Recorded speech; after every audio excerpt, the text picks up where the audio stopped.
சூப்பரான ஒரு செட்டிநாடு வாழைக்காய் ஃப்ரை பார்த்துலாம் வாங்க. அதுக்கு ஒரு ஃபேன் வச்சுட்டு 2 ஸ்பூன் வரமல்லி, அதுக்கப்புறம் 2 ஸ்பூன் அளவுக்கு மிளகு, 2 ஸ்பூன் சீரகம் சேர்த்து நல்லா வறுத்து பொடி பண்ணி 4 மிளகாவும் காஞ்ச மிளகா வத்தலும் சேர்த்து நல்லா பொடி பண்ணி வச்சுக்கோங்க இந்த மாதிரி.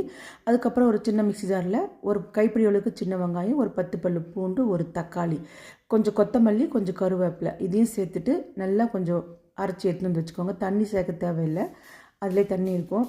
நல்லா இந்த மாதிரி குறைப்பாக அரைச்சி எடுத்துட்டு அப்புறம் ஒரு ஃபேன் வச்சுட்டு அதில் ஒரு 3 ஸ்பூன் அளவுக்கு எண்ணெய் சேர்த்துட்டு 1/4 டீஸ்பூன் கடுகு, அதுக்கப்புறம் நம்ம இப்போ அரைச்சி வச்சோம் அந்த விழுதையும் சேர்த்துட்டு நம்ம பொடி பண்ணி வச்சுருக்க அதுலேருந்து ஒரு 2 ஸ்பூன் அளவுக்கு சேர்த்துக்கலாம் பெரிய ஸ்பூனில். அப்புறம் 1/4 டீஸ்பூன் மஞ்சள் பொடி சேர்த்துட்டு நல்லா எண்ணெய் பிரிஞ்சு வர வரைக்கும் வதக்கிட்டு உப்பு சேர்த்துக்கோங்க தேவையான அளவுக்கு.